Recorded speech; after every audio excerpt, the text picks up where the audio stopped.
Hello friends, welcome to our YouTube channel MK sir maths. मैं मोहम्मद खलील आप सभी का स्वागत करता हूं। सभी का स्वागत है। पिछले वीडियो में हमने पढ़ा रिलेशन, डोमेन, रेंज, कोडोमेन, ये सब चीज़ें हमने सीखी थी। आज नया टॉपिक पढ़ेंगे, टाइप्स ऑफ रिलेशन, संबंधों के प्रकार। रिलेशन कितने प्रकार के होते हैं, कौन कौन होते हैं। देखिए, पहला टाइप है reflexive relation. A relation R is called reflexive if A, belongs to R for every A belongs to set. A relation R is called reflexive if A, belongs to R for every A belongs to set. एक relation reflexive कब होता है? जब किसी set का कोई element ले लिया जाए तो उस एलिमेंट का उसी एलिमेंट के साथ जो पेयर बनता है वो रिलेशन में होना चाहिए। जैसे एक सेट आपको दिया A बराबर 1 2 3, ये सेट दिया है और एक रिलेशन इसी से बना के दिया गया A to A का रिलेशन 1 1 2 2 3 3। तो अब हम जैसे एलिमेंट A ले लें, A इज इक्वल टू, हमने मान लो A small a is equal to 1 ले लिया, तो A का मतलब 1 1, तो 1 1 इस रिलेशन में है। 2 ले लें तो 2 2 इस रिलेशन में है। 3 ले लें तो 3 3 इस रिलेशन में है। कोई भी एलिमेंट सेट में दिया गया उससे हम कोई भी सेट उठा लें। जैसे देखिए, ये हम लिख रहे हैं एग्जाम्पल। जैसे हमने ले लिया A इज इक्वल टू कोई सेट है और दिया गया 2 4 5 ये। अब रिलेशन इससे दिया गया 2, 4 4, 5 5, 5 2, 4 और 4, 4 और 5, 5। अब इस रिलेशन में इस सेट में 3 एलिमेंट्स हैं। कोई भी एक एलिमेंट, मान लो हमने A बराबर मान लिया 4, तो इससे A, अगर बनाएंगे तो बनेगा 4, 4। ये रिलेशन में होना चाहिए। देखो है कहीं, ये है 4, 4 मिल गया। मान लो A बराबर हमने ले लिया 3, तो बनेगा 3 इसमें है नहीं, 3 नहीं लिख सकते। 2 4 और 5, 2 ले लिया तो 2, 2, या हमने 5 ले लिया तो 5, A बराबर क्या ले लिया 5, तो 5, 5, तो 4, 4 है, 5, 5 है, 2 2, 2 नहीं है, मान लो यहाँ ले लिया 2, 2, तो 2, 2 माने समझने की बात ये है कि सेट में जितने एलिमेंट्स होते हैं उस एलिमेंट, प्रत्येक एलिमेंट का उसी एलिमेंट के साथ, जैसे 2 है तो 2, 2, 4 है तो 4, 4, 5 है 5, 5, ये तीनों ऑर्डर्ड पेयर रिलेशन में होने चाहिए। अगर हैं तो वो रिलेशन रिफ्लेक्सिव रिलेशन है। ठीक है, चलिए नोट कर लीजिए, आगे बढ़ते हैं। आगे ये है कि total number of reflexive relation. Total number आपको एलिमेंट्स दिए जाएंगे कि ये सेट A हैज़ 4 एलिमेंट्स या 5 एलिमेंट्स, और पूछा जाएगा total number of reflexive relation, तो उसका फार्मूला होता है 2 की power n square minus n। तो देखिए, जैसे what is the number of reflexive relation which has 4 element, तो यहाँ n बराबर 4 आपको रखना है। क्या रखना है? n बराबर 4, तो 2 की पावर यहाँ 4 रखेंगे, 4 स्क्वायर, 4 4 जा 16 माइनस 4 इक्वल टू 2 की पावर 12। यही आपका आंसर है। ये हो गया रिफ्लेक्सिव रिलेशन। चलिए आगे बढ़ते हैं। अगला है सिमेट्रिक रिलेशन। सिमेट्रिक रिलेशन क्या होता है? A relation R is called symmetric. A relation R is called symmetric if A, B belongs to R, then B, A also belongs to R for every A, B belongs to set। जैसे कोई relation A बराबर दिया है 1 2 3, तो हम कोई इसमें से 2 एलिमेंट है A B, तो हमने 1, 2 एलिमेंट जैसे हमने ले लिए, A बराबर 1 ले लिया और B बराबर 2 ले लिया। A बराबर क्या ले लिया? 1 और B बराबर 2, तो इससे पेयर बनेगा 1 2। 1 2 अगर R में है तो इसका विपरीत जो अपोजिट होता है 2, 1 वो भी R में होना चाहिए, तो रिलेशन सिमेट्रिक है। तो 1, 2 यहाँ देखो है, 1, 2 ये है, 1, 2 ये है और 2, 1 ये है। दोनों एक दूसरे के अपोजिट हैं, दोनों रिलेशन में बिलोंग कर रहे हैं, तो ये सिमेट्रिक रिलेशन हो गया। जैसे R बराबर हमने ले लिया 2 3 और 2 3, तो 2 3 इसमें है ही नहीं, ना 3 2 है ना 2 3 है, तो ये रिफ्लेक्स सिमेट्रिक रिलेशन नहीं है। तो तीनों जो एलिमेंट्स इसमें से हम उठाएंगे, जैसे 1 2 उठाया तो 1 2 का 2 1 इसमें होना चाहिए, उसका अपोजिट इसमें होना चाहिए। ये हमने बताया A comma B belongs to R, then B comma A also belongs to R, इसको कहते हैं सिमेट्रिक रिलेशन। चलिए नोट कर लीजिए, आगे बढ़ते हैं। अगला नंबर क्या है इसमें? अभी एक टॉपिक है total number of symmetric relation. Total number of symmetric relation जैसे होता है total number of reflexive relation 2 की power n square minus n, वैसे ही होता है total number of symmetric relation. इसमें क्या होता है, उसमें n स्क्वायर माइनस n होता है, इसमें n स्क्वायर प्लस n बटे 2, n square plus n by 2 होता है। जैसे the number of symmetric relation on a set with 5 elements, कोई एक सेट दिया है उसमें 5 एलिमेंट्स हैं और कहा जाए total number of symmetric relation बताइए, तो क्या इसी फार्मूले में n इक्वल टू 5 रखना है? तो रख दीजिए n इक्वल टू 5, 5 इसका स्क्वायर करेंगे 25 प्लस 5/2, 25 5 30 बटे 2 तो 15 आ जाएगा, 2 की पावर 15, ये आपका आंसर हो गया। ये है total number of symmetric relation निकालने का तरीका। नेक्स्ट तीसरा नंबर है ट्रांजिटिव रिलेशन। क्या है? Transitive relation. ट्रांजिटिव रिलेशन क्या होता है? A relation R is called transitive relation if A comma B belongs to R, B comma C belongs to R, then A comma C belongs to are.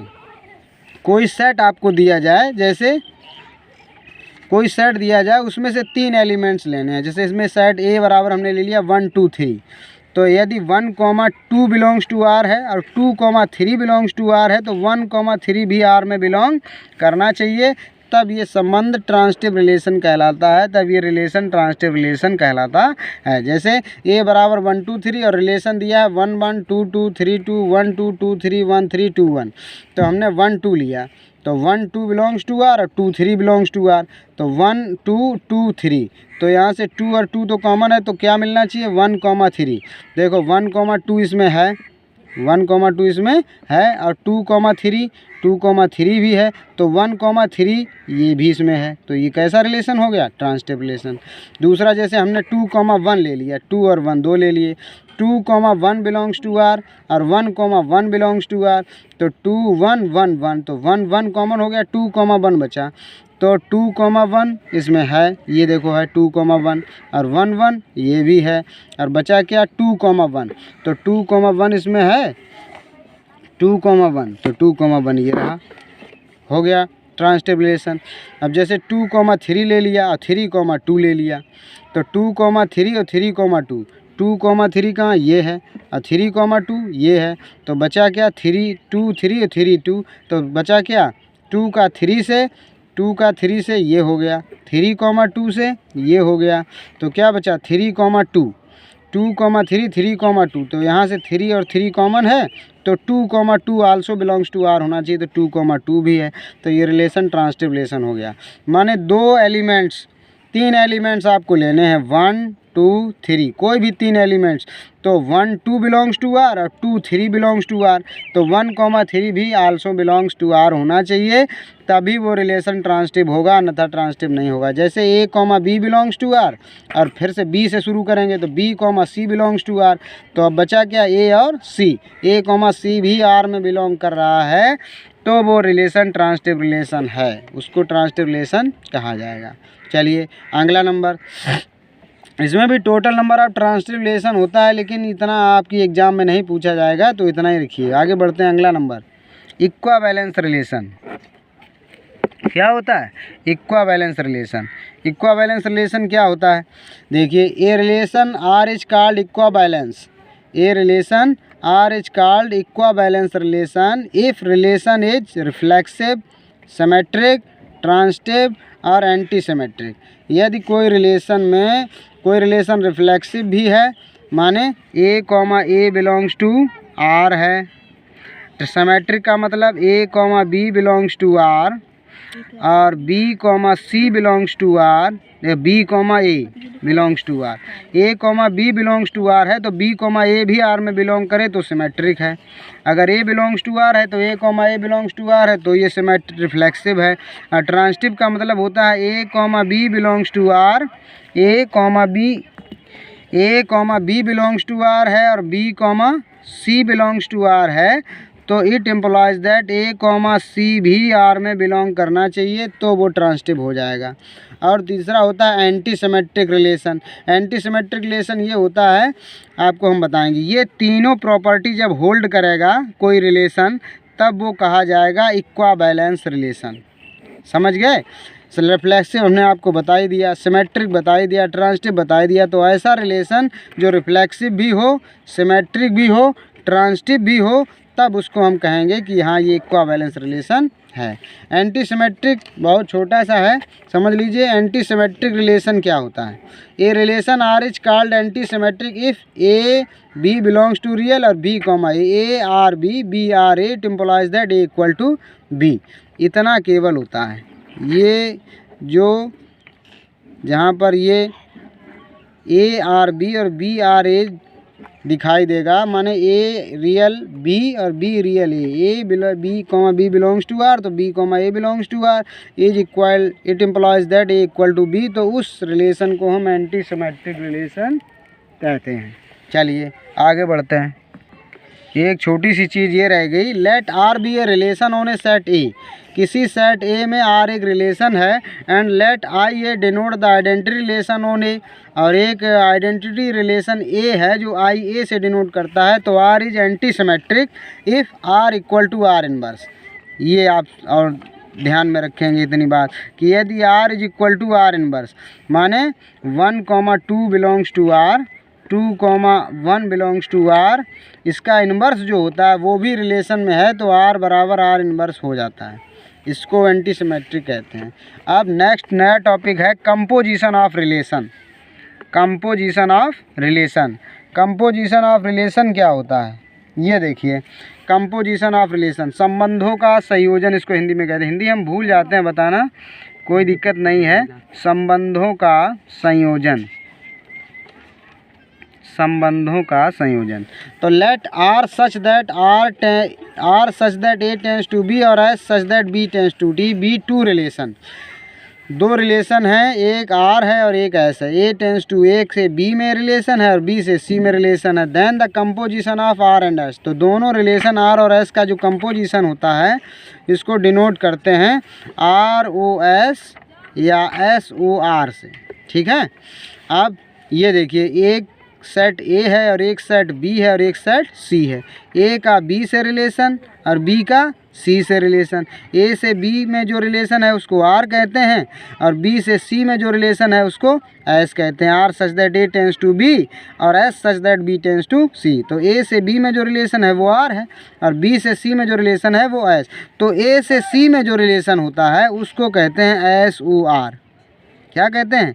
S O R. ए से सी में जो relation होगा उसको कहेंगे S O R, और सी से ए में जो रिलेशन होगा, सी से ए में रिलेशन है तो एस ओ आर, और इधर है तो आर ओ एस। एग्जाम्पल से समझिए, अच्छे से समझ में आएगा।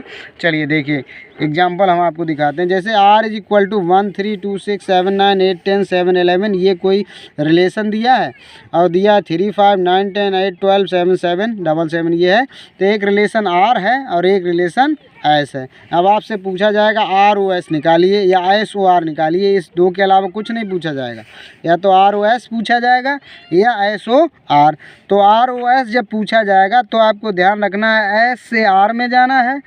जब ROS पूछा जाए तो S से R में, और SOR पूछा जाए, SOR पूछा जाए तो R से S में, उल्टा चलना है। R का S से कंपोजिशन पूछे तो S से R में जाओ, S का R से पूछे तो R से S में जाओ। जैसे ROS निकालना, ROS निकालना है तो S से R में जाओ। जैसे 3 5, ये 5 से ख़त्म हो रहा है ऑर्डर्ड पेयर, तो इसमें कौन सा ऑर्डर्ड पेयर 5 से शुरू हो रहा है? देखिए कुछ नहीं। ये 9 10, अब इसमें 10 से कोई शुरू हो रहा नहीं हो रहा, छोड़ दो। 8 12, 12 से इसमें कोई शुरू हो रहा नहीं हो रहा। 7 7, तो 7 से ये शुरू हो रहा है, तो 7 7 7 11, तो 7 का 7 से और 7 का 11 से, तो 7 का 7 से हो गया, तो 7 का क्या बचा है? 7 11, ये आप हो जाएगा। क्या हो जाएगा? 7 11। ROS जब पूछा जाएगा तो और 7 का इससे और हो रहा, देखिए 7 का इससे 7 7 और ये 7 से शुरू हो रहा है तो 7 7 7 9 बचेगा। क्या बचेगा? 7 9 और 7 11, यहाँ हो जाएगा 7 11। ये हो गया ROS। अब जैसे SOR निकालना है, SOR, जब SOR निकालना है तो R से S पे जाना है, तो R से S पे जाएंगे। R में 1 3 है। अब यहाँ देखिए 1 3 है तो 3 से शुरू होने वाला ये है और कोई नहीं है, तो 1 3 3 5, तो ये इससे हो गया, तो ये हो जाएगा ऐसे 1 3 और 3 5, तो हो गया 1 5, तो ये हमने लिख दिया 1 5। 2 6, अब इसमें 6 से कोई शुरू नहीं हो रहा, ख़त्म करो। 7 9, 9 से ये शुरू हुआ, 7 9 और 9 का 10 से, तो 9 9 हो गया, 7 10, ये लिख दिया 7 10। 8 10 इसमें है नहीं, 10 से शुरू होने वाला, 7 11 11 से, तो ये इतना आपका SOR हो गया और ये ROS हो गया। यही आपका आंसर हो गया। दूसरा एग्जाम्पल देख लीजिए, जैसे R बराबर ये दिया है, S बराबर ये दिया है, ROS निकालना है। ROS तो S से R पे जाना है। 5 से 10 और 10 से शुरू होने वाला कोई है नहीं। 9 से 3, 3 से शुरू होने वाला ये है, तो 3 3 9 9, क्या बनेगा? 9 9। अच्छा 9 9। अब 7 8 और 8 से ये शुरू हो रहा है, तो 8 7 8 8 7, तो क्या हो गया? 7 7। ये देखो आंसर। अब SOR निकालना है तो R से S पर जाओ, R से S पर जाएंगे। 1 6, 6 से कोई शुरू नहीं हो रहा। 2 5, 5 से ये शुरू हो रहा है, तो 2 5 5 10, तो क्या बचा? 2 10, 2 का 10 से हो गया। 3 9 9 3, तो 3 3 हो गया। 8 7 7 8, तो 8 8 हो गया। ये हो गया आपका SOR और ये हो गया ROS। आशा है आप सभी को अच्छे से समझ में आ गया होगा। चलिए आगे बढ़ते। ये देखिए एक लास्ट टॉपिक रिलेशन में रह गया है, इन्वर्स। इन्वर्स क्या होता है? इन्वर्स में क्या होता है, जैसे लेट R इक्वल टू 1 3 6 5 9 10 6 11, ये आपको कोई रिलेशन दिया है। ये क्या दिया है? एक रिलेशन दिया है और पूछा जाए then find out the value of R inverse, आपसे R इन्वर्स का मान पूछा जाए। तो इसी में आप बहुत सरल चीज़ है, इसमें बस पेयर को एक दूसरे से एक्सचेंज करना है। 1 की जगह 3, 3 की जगह 1, तो 1 3 का 3 1, 6 5 का 5 6, 9 10 का 10 9 और 16 11 का 11 16। ये हो गया R इन्वर्स। यहाँ से आपका रिलेशन एंड फंक्शन में जो रिलेशन होता है, रिलेशन का कोई भी टॉपिक हमने आप ऐसा नहीं छोड़ा है जो एग्ज़ाम पॉइंट ऑफ व्यू से इम्पोर्टेंट हो, परीक्षा में प्रश्न आए और आपसे ना बने, ऐसा संभव ही नहीं है। इतना बस आपको पढ़ना है, रिवीजन करते रहिए इसका, बस सबसे मस्ट है revision. TGT PGT LT grade KBS की एग्ज़ाम जो होती है उसमें सबसे ज़रूरी चीज़ है टाइम मैनेजमेंट, कि आप कितनी जल्दी से प्रश्न को सॉल्व करते हैं। बहुत से बच्चे ऐसे होते हैं, बहुत से हमारे साथी ऐसे हैं जो पूरे प्रश्न तक पहुंच ही नहीं पाते, तब तक टाइम ख़त्म हो जाता है। तो आपको अपनी कैलकुलेशन फास्ट करनी है। फास्ट तभी होगी जब ज़्यादा से ज़्यादा आप प्रैक्टिस करेंगे इन कॉन्सेप्ट को लगाने का और इन पर आधारित प्रश्नों को लगाने का। नेक्स्ट अगले सेशन में हम आपके साथ अन्य अदर एग्ज़ाम्स TGT PGT या KBS NBS या LT ग्रेड में पूछे गए, GIC वगैरह में जो क्वेश्चंस पूछे गए हैं डिफरेंट एग्ज़ाम्स में, उनके साथ मिलेंगे। तब तक के लिए बने रहिए, पढ़ते रहिए, मस्त रहिए, व्यस्त रहिए। और पसंद आता है तो चैनल को लाइक करिए, वीडियो को लाइक करना है, शेयर करना है, सब्सक्राइब करना है।